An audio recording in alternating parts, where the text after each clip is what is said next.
มาเจอกันใหม่มาเจอกันมาปะกันช่วงนี้2-3 วันนี้เริ่มฝนเริ่มมาตั้งแต่วันที่17ตอนเย็นก็พายุเป็นเหตุพายุพัดเข้ามาก็17ตอนเย็นก็เริ่มจะมีฝนปล่อยมาละ17เนี่ยก็ทั้งคืนตั้งกลางคืน17ก็ทั้งคืนหลับปล่อยมาทั้งคืน18นี่ทั้งวัน18นี่ทั้งวันเลย18ตกตกทั้งวันเลยบ่หันตะวันบ่เห็นตะวันลบไปเลยตะวันลบเมฆฝนไปเลยที่18แล้ว18กลางคืนอีกคืนหนึ่ง18กลางคืนอีกคืนหนึ่งตลอดทั้งคืนเลยตลอดทั้งคืนฝนตกปล่อยทั้งคืนจวบมาถึงวันที่19ก็9 โมง 10 โมงก็ยังฝนปล่อยอยู่ฉันเพลก็ยังมีฝนปล่อยอยู่เผื่อบ่ายมาบ่าย2บ่าย3มาก็เริ่มหายกำน้อยตั้งแต่วันนั้นมาก็หนาวเพราะว่าในวันที่17 18 19ที่ผ่านมาเนี่ยก็บริวัดทั้งวันไม่อยู่จะต้องมีภารกิจในการปฏิบัติหน้าที่ในการจัดงานมหกรรมของหน่วยอบรมประชาชนประจำตำบลของเขตอำเภอแม่สายของคณะสงฆ์อำเภอแม่สายแม่สายนี่มีเขตปกครองของคณะสงฆ์ทั้งหมดมีอยู่10 เขต10 ตำบลแต่ว่าในตำบลเมืองนี่มีอยู่8 ตำบลก็จัดมหกรรมคือเอาผลงานแต่ละตำบลเนี่ยตำบลไหนของหน่วยอบต.ที่ไหนมีผลงานแบบไหนเด่นชัดที่พอได้เห็นเป็นรูปธรรมได้ว่าเป็นด้านทางการสัมมาชีพต่างๆด้านสาธารณสงเคราะห์ต่างๆก็เอามาโชว์ผลงานกันคล้ายๆว่าง่ายๆคือเอามาบอกคือ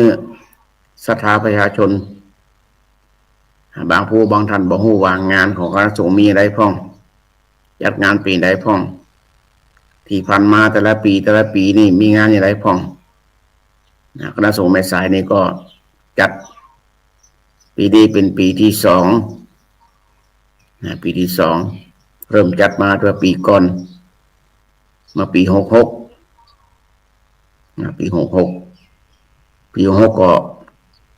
จัดออกมาโชว์ผลงานเช่นเดียวกันแบบนี้ก็ทดลองครั้งแรกก็ประสบผลสำเร็จก็พอมาปี67ก็จะเป็นปีครั้งที่2จัดครั้งที่2ก็เตรียมงานเรียบร้อยแล้วเตรียมสถานที่เรียบร้อยแล้วหมดแต่ละบูธแต่ละตำบลก็เตรียมกันจัดกันเตรียมกันเรียบร้อยแต่พอว่ามาถึงเดือนกันยาก็เป็นเหตุที่น้ำท่วมอุทกภัยปีที่แล้ว67และเป็นเหตุที่คณะสงฆ์ก็ต้องเลื่อนบ่ได้ยกเลิกแต่ว่าเลื่อนไปก่อนก็ปีนี้ก็68ก็เลยเอามาจัดปีนี้ประชุมปรึกษาหารือกันทุกภาคส่วนบอกว่าทางคณะสงฆ์แล้วก็ทางฝ่ายท้องที่โดยเฉพาะอบต.ที่อยู่กับตำบลนั้นต้องไปขอความร่วมมือเพิ่นถ้าเฮายะอย่างเดียวก็บ่ได้เนี่ยก็เฉพาะสงฆ์อย่างเดียวก็บ่ได้ จะต้องไปขอความร่วมไม้ร่วมมือเปิ้นขอความอนุเคราะห์เปิ้นปีนี้ก็จัดที่ตำบลเบียนมาตำบลโปงงามปีนี้เพราะว่าในปี66ตำบลโปงงามได้โชว์ผลงานโดดเด่นโชว์ผลงานโดดเด่นเป็นที่ประทับใจมีผลงานมีอย่างมาประจักษ์ได้หันบ่ออำเภอเพื่อก่อคัดเป็นตำบลที่ดีเด่นแล้วก็มาจัดเป็นเจ้าภาพปีนี้แต่ปรากฏว่าทางวัดที่สถานที่ที่จัดเตรียมงานอย่างดีเตรียมงานทำประลำทำเวทีการแสดงของแต่ละตำบลอย่างดีทำกันหลายวันตระเตรียมกันแต่พอว่าพอถึงวันที่17มาก็วันเปิดงานก็ฟ้าฝนก็เป็นใจบรรยากาศก็เป็นใจวันนั้นนี่เป็นใจบาแดดบาตกแดดตกคือมันมืดแต่เริ่มครึ้มละบรรยากาศคือบรรยากาศของก่อนวันฝนจะตกนี่มันจะครึ้มมาก่อนแต่ว่าวันที่17นี่บรรยากาศมันดีตกแดดบรรยากาศดีทั้งวันมาก็ตระเตรียมอย่างดี17เนี่ยผลงานออกมาโดยการนำเปิดพิธีเปิดก็ทางคณะสงฆ์ก็ทางผมและทางหับก็ได้กราบนิมนต์ทางพระเดชพระคุณหลวงพ่อพระราชวชิรกนีเจ้าคณะจังหวัดเชียงรายเป็นประธานเปิดพร้อมด้วยรองจังหวัดรองเจ้าจังหวัดเจ้านายอำเภอเจ้านายตำบลร่วมพิธีเปิดเจ้าวาดร่วมพิธีเปิดกันเสร็จเรียบร้อยแล้วก็นิมนต์หลวงพ่อจังหวัดรองจังหวัดก็เดิน เดินเยี่ยมชมแต่ละบูธของแต่ละตำบลว่าตำบลนั่นตำบลนี่ตำบลอย่างมีผลงานโดดเด่นอะไรพ้องมีผลงานโดดเด่นตีประจักษ์ได้หลายอย่างมาผสมผสานกันมาโชว์กันมาผลงานกันแต่ละตำบลกันมาโชว์มาแสดงกันพอ18มาก็ทำฝนพายุทำมือเสียหมดเลยลุกหมดเลยจากประลำประทีจากจัดพิธีอย่างดีจัดเตรียมอย่างดีเนี่ยเสียหมดเลยพอ19นี่ก็พอถึงวันที่19มาเป็นวันปิดงานก็ฝนก็ปล่อยฝนก็ปล่อยแต่ก็ยังเกือบจะหายพอแสดงได้อยู่แสดงกลางแจ้งได้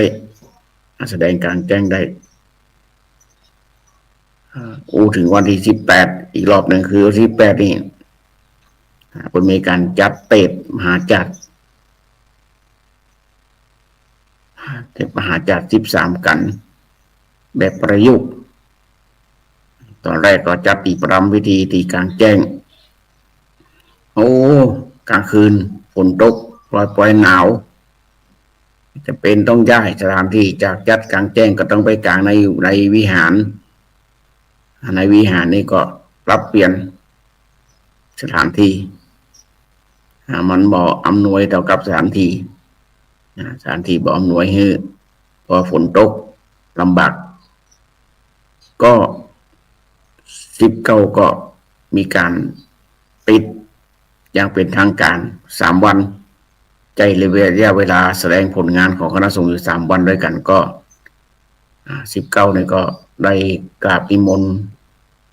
หลวงพ่อท่านพระครูวิสารบุตรทิศรองเจ้าคณะจังหวัดเชียงรายมากล่าวปิดนิทรรศการแล้วก็มอบปฏิบัติต่างๆก็ผ่านพ้นไปการเตรียมงานโชว์ผลงานนิทรรศการของหน่วยอบรมประชาชนประจำตำบล ทั้ง8 ตำบลของคณะสงฆ์พระแม่ทรายผ่านพ้นไปเหนื่อยแต่อิฐก็ภูมิใจว่าได้โชว์ผลงานของแต่ละตำบลพองานอบต.สัมพันธ์เสร็จเรียบร้อยแล้วก็ต่อไปงานคณะสงฆ์แต่ละตำบลก็ต้องจัดเกี่ยวกับการอบรมก่อนสอบธรรมศึกษาจะต้องจัดติวข้อสอบอบรมก่อนห้องว่าอบรมก่อนสอบธรรมศึกษาแล้วแต่ละโรงเรียนแต่ละที่จะจัดวันไหนเอาสะดวกว่าเพราะว่าในวันที่27ถึงตรงกับวันพฤหัสบดีที่27นี้จะมีการสอบธรรมศึกษาทั่วประเทศพร้อมเดียวกันแต่เมื่อก่อนๆนี่ก็มาก็สอบหลังจากสอบนักธรรมเสร็จหนึ่งวันถ้าเราสอบนักธรรมโทเอกเสร็จเรียบร้อยแล้วก็เว้นมา1 วันเว้นไว้จัดสถานที่1 วันลงขึ้นก็สอบธรรมศึกษาแต่ปีนี้ก็เลื่อนมาไกลน้อยจากเขาสอบธรรมศึกษาเมื่อวันที่หลายวันที่ผ่านมาวันที่9-11-12ที่ผ่านมาแต่พอเขาเว้นไล่ไว้หลายวันทิ้งช่วงระยะไว้หลายวันเอาไปสอบไปจัดสอบในวันที่27 พฤศจิกายนโดยเฉพาะที่หันสอบก็ทุกโรงเรียนจะส่งนักเรียนเข้าสอบครูแล้วก็ผู้ที่ชาวบ้านทั่วไปผู้ที่ไฟในพระพุทธศาสนามาพระพุทธวัดมากระทู้มาอย่างดังเรื่องกระทู้ก็คือเรื่องความหลายภาคส่วนบอกว่าหน่วยงานต่างๆว่าองค์กรต่างๆเพื่อจัดคือมีการเรียนการสอนขึ้นมาแม้แต่ในบริษัทใหญ่ๆบริษัทต่างๆนี่ก็จัดตารางการเรียนการสอนเข้าไปสอนเข้าจัดสอนหลายปีเพราะความสนใจของผู้บริหารวัดก็อนุเคราะห์ส่งพระสงฆ์สามเณรพระสงฆ์เข้าไปสอนปัจจุบันนี้มีหลายอย่างมีครูสอนศีลธรรมมีครูที่พร้อมที่จะไปสอนครูสอนศีลธรรมในโรงเรียนก็พร้อมที่จะไปสอนถ้ามีความการเรียกร้องมีการขอมาก็จะจัดแต่ละวัดแต่ละอย่างก็จัดคณะสงฆ์ไปสอนไปให้ความรู้กับพุทธบริษัทบาศกบาสิกาที่อยากรู้อยากเรียนเกี่ยวกับพุทธวัตรต่างๆเกี่ยวกับในบวรพระพุทธศาสนาวินัยต่างๆอยากรู้อยากเรียนก็จัดไปสอนเพราะว่าการเรียนการสอนของพระสงฆ์สามเณรแล้วก็ธรรมศึกษานี่บ่เหมือนที่อื่นถ้าเรียนในโรงเรียนนี่ถ้าคนไหนสอบตกก็ดีสอบบ่ผ่านก็ดีก็มีการสอบซ่อมมีการติดรอมีการสอบซ่อมในภายหลังได้ภายหลังแต่ว่านักธรรม ชั้นตรีชั้นโทชั้นเอกของพระสงฆ์สามเณรนี่แล้วก็ธรรมศึกษาตรีโทเอกของบาศกบาสิกานี่ตกแล้วตกเลยบ่มีคำว่าซ่อมจะต้องมารอสอบปีหน้าอีกรอบหนึ่งนะบ่ได้มีการว่าสอบซ่อมแบบนั้นวัดความรู้กันแต่วัดความรู้กันถ้าว่าคุณมีความสามารถคุณมีความ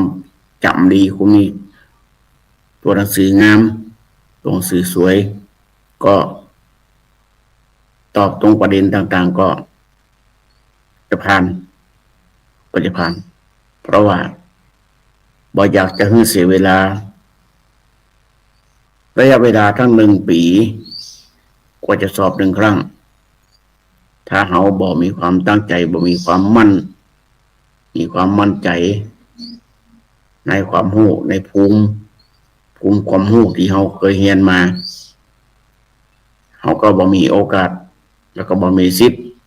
ที่จะสอบผ่านปีหน้าก็จะต้องสอบชั้นเดิมชั้นเก่าอย่างปีนี้ก็ที่ผ่านมาในคณะสงฆ์ภาค 6นี่ก็มีการตรวจข้อสอบนักธรรมชั้นตรีผ่านไปนักธรรมชั้นตรีนี่ก็สอบของในคณะสงฆ์ภาค 6นี่ก็ประกอบไปด้วยจังหวัดลำปางเมืองแพร่น่านพะเยาเชียงรายรวมทั้งหมดอยู่5 จังหวัดภาค 6ก็จัดมีการตรวจ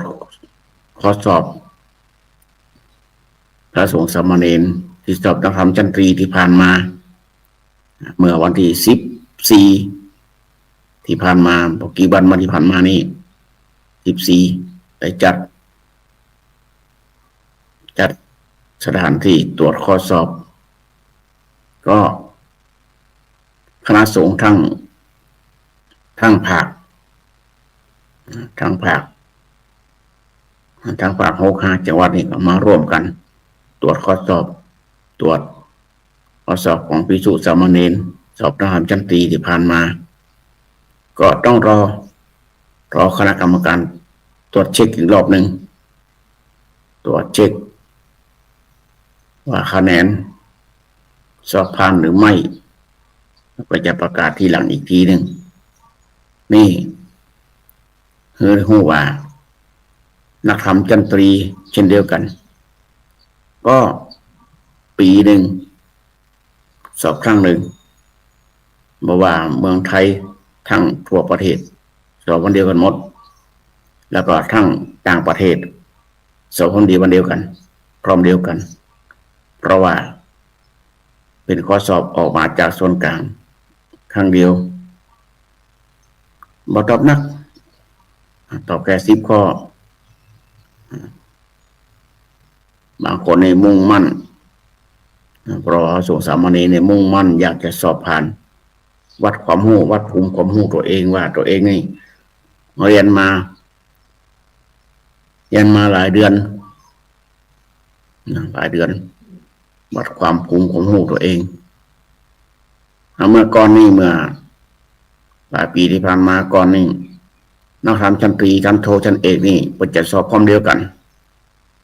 จะสอบพร้อมเดียวกันหลังวันเดือนยี่เพ็งนี่15 ค่ำและสอบนักธรรมนี่แรม2 ค่ำเป็นประจำปีทุกปีจากเมื่อก่อน2 ปีในวันเดือนยี่เพ็งแล้วแรม2 ค่ำหลังจากเดือนยี่เพ็งแล้วแต่ถ้าผู้ใหญ่เพิ่นทางมหาเถรเพิ่นก็หันความสำคัญว่าหลังจากเดือนยี่เพ็งแล้วก็โดยเฉพาะพระสงฆ์ที่เพิ่นบวชจำพรรษา3 เดือนก็มีโอกาสได้สอบเพราะว่าบางท่านไป เป็นข้าราชการเนี่ยก็บวชลาบวช3 เดือนก็จะต้องออกพรรษาปุ๊บรับกฐินแล้วก็ต้องซึกรับกฐินก็ต้องซึกเพราะว่าหลังกฐินเสร็จตึกวันเดือนนี้เป็นพอมาสอบอีกทีก็สอบแรม2 คำก็เลยจ้าไปเปิ้นก็บ่ได้สอบซึกไปแห่ก่อนบางผู้บางท่านบางคนก็เป็นพระนวากะก็จะต้องมีการจัดเรียนการสอนคือมีการเรียนการสอนแต่ละวัดโดยเฉพาะพระบวชใหม่จะต้องเรียนแต่บ่ได้วัดความภูมิผมหูแล้วจะกรรมก็เลยซึกให้ก่อนเพิ่นก็เลยหันความสำคัญในตรงเดี๋ยวนี้เพิ่นก็เลยเอาเลื่อนจากที่สอบหมดแรม2 คำนี่เอามาสอบก่อนออกพรรษาสอบเพราะว่าบ่ต้องได้ซึกก่อนมีโอกาสได้มาวัดภูมิความรู้ของตัวเองว่าระยะเวลาที่เฮาบวชมานี่3 เดือนเนี่ยมีภูมิความรู้ก็ได้ศึกษาได้เราเรียนก็มาอยู่ได้อย่าเปล่าประโยชน์มาถึงแล้วก็ต้องได้ศึกษาเราเรียนธรรมะก็มีการจัดเรียนแล้วก็มีการสอบวัดภูมิความรู้นี่ก่อนออกพรรษา1 อาทิตย์ก่อนออกพรรษาโดยเฉพาะผู้บริบทนวากะผู้บริบทใหม่นี่บวชจำพรรษา3 เดือนนี่จะต้องสอบวัดภูมิความรู้ต่างๆอันนี้เป็นผลที่ดีต่อผู้ที่จะบวช3 เดือนมีโอกาสได้สอบได้เรียนแล้วก็ปัจจุบันนี้ก็มีการสอบธรรมศึกษามีโอกาสเปิดให้นักเรียนได้สอบแม้ว่าใจระยะเวลาแค่วันเดียวแต่ก็4 วิชารวดในวันเดียวภาคเจ้านี่ก็เขาก็มีการสอบ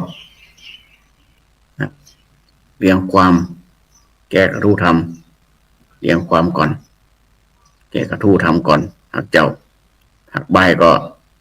ภาคกรรมการสอบก็ภาคฉันเพลผู้เขาสอบธรรมก็ภาคอาหารภาคบ่ายก็เริ่มอีก